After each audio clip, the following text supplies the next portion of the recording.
much. My name is Naofumi Takamatsu from GSI. Today I'd like to talk about the real-time GNSS-based Crustal deformation monitoring system, REGARD, including the result of the Noto Peninsula earthquake in this New Year's data in Japan. This is an outline of my presentation. Firstly, I'd like to overview and REGARD the system, and then I will show you the result of Noto Peninsula earthquake in this New Year's Day. And after that, I will mention about the future development of REGARD, and then I will summarize my presentation. First overview. The primary advantage of applying GNSS-based early warning is unsaturation in earthquake actual sites. In principle, if an earthquake size becomes larger,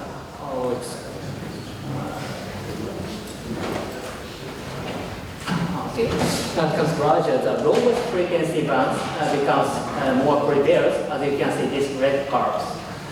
Compared to seismic data, GNSS has greater sensitivity in the lowest frequency band.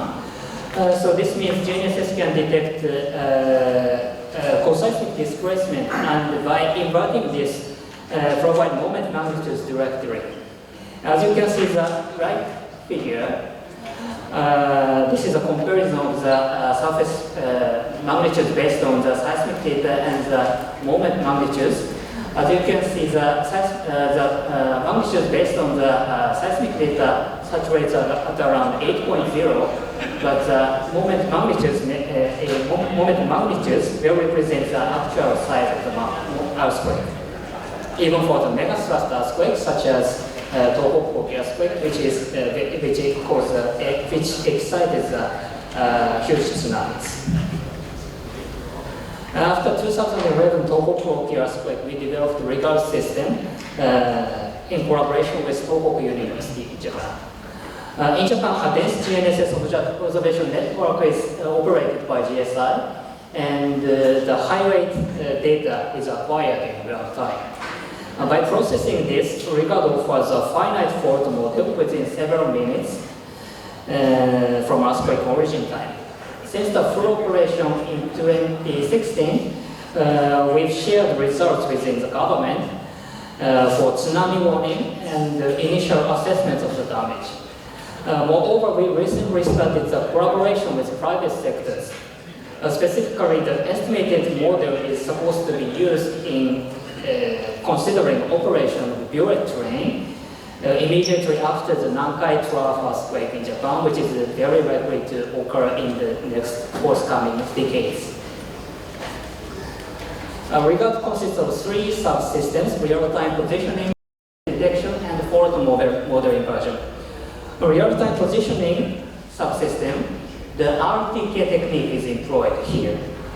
This offers a continuous 1 Hz displacement time series with respect to a single reference station, as I denoted by a star. The event detection subsystem has two types of algorithms. One is earthquake early warning issued by Japan Meteorological Agency, and the other one is a rapid algorithm, which monitors displacement time series, and it depends on the STA and the LTA algorithm. Once an event is detected, two types of inversion is initiated. The single rectangle fault model is applicable for any types of earthquakes, and the straight distribution model specialized for the megathrust earthquake. Both are based on maximum likelihood estimation method. This is a performance assessment of a REGARD system. In case of Tohoku-oki earthquake, the fault model well agrees with the post-processed model. This is a result of REGARD, and that this is a post-processed model. Also, the moment magnitudes come close to the post-processed model within the 2 minutes. The post-processed result is denoted by GCMP and GMA. And while that earthquake early warning saturates at around 8.0, I denoted by green color.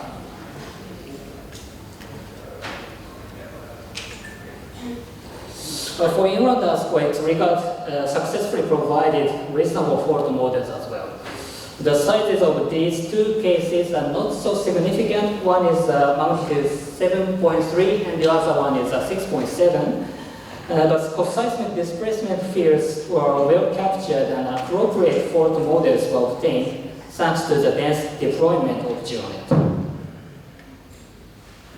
In parallel to maximum likelihood estimation method, MCMC-based fault estimation system is implemented for rectangular fault estimation.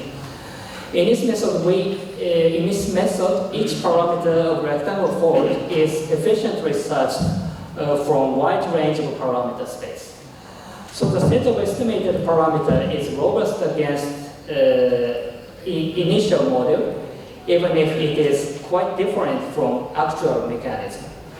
In case of the Kumamoto earthquake in 2016, the model based on maximum likelihood estimation, denoted by red color, denoted by blue color, is bound to initial model at the beginning of the estimation sequence. But the MCMC model provides appropriate fault models at the beginning of the estimation sequence. Now I'd like to move on to the result of Noto Peninsula earthquake in New Year's Day. The Noto Peninsula is located in the central part of Japan. The earthquake is caused by a reverse fault along the northern shoreline of Noto Peninsula. Its magnitude is 7.6, quite larger than an intra-plate earthquake, and southeast region experienced an uplifting of 4 meters. As you can see this figure, this is a survey at the shoreline of Noto Peninsula. Prior to this earthquake, small earthquake had successively occurred, such as magnitude 6.5 May 2023 and magnitude 5.4 June 2022. The blue two dots represent the GEONET stations which successfully recorded co-seismic displacements, as I will show you in the next slides. The horizontal displacement reaches to 1.3 meters as recorded at Wajima Station, as I show you the left panel. And the vertical displacement corresponds to tens of centimeters to 1 meters. And as you can see, the following to the co-seismic displacement, as I denoted by blue color, the strong ground shaking is also recorded, which is represented by the fluctuation of the time series. This is a horizontal crustal deformation field in comparison with the post-processed one, which was retrieved from daily coordinates by static positioning. As you can see the right figure, the maximum amount of displacement reaches up to 2 meters. But this was not captured in real time because the station is not capable of transmitting real-time data. However, the overall deformation field is consistent with the post-processed one. If we distance from the epicenter, the amount of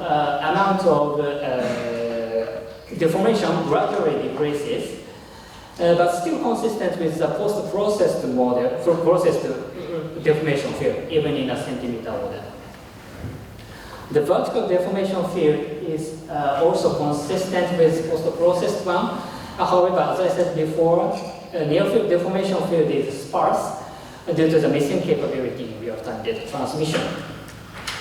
We compare the results, or we compare the estimated fault model with post-processed one, which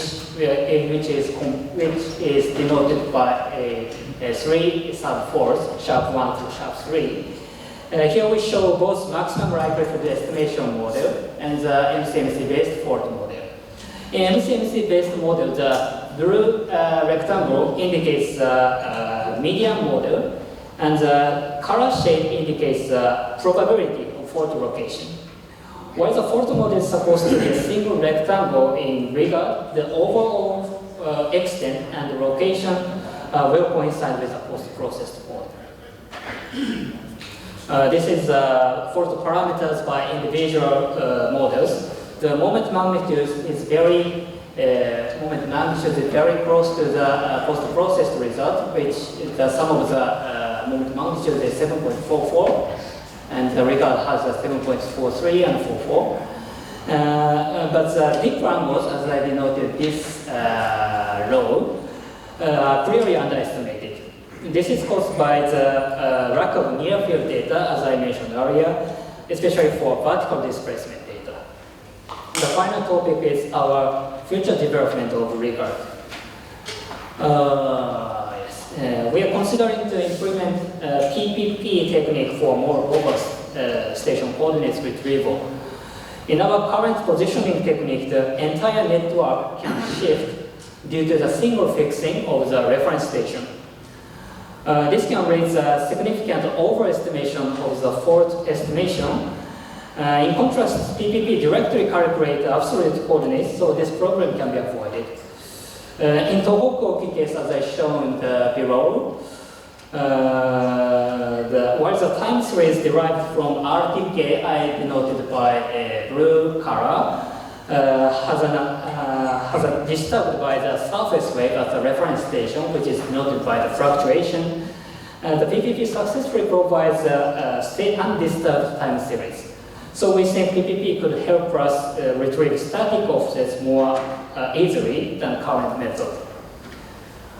This is an example of station coordinates time series in Noto Peninsula earthquake. The amount of co-seismic displacement and successive strong ground shaking is very similar to each other. And this slide shows a comparison in deformation field with post-processed one. Here I show the residuals from the post-processed one. The both resemble each other, so we can say PPP has a good capability in detecting co-seismic deformation field. However, near epicenter, as you can see, there's a large residual zone denoted by, for example, this area. This could be attributed to the post-seismic deformation. Because the post-seismic deformation, post-process data is based on the observation at half a day after an earthquake, so this can happen, but further efforts is needed to confirm this.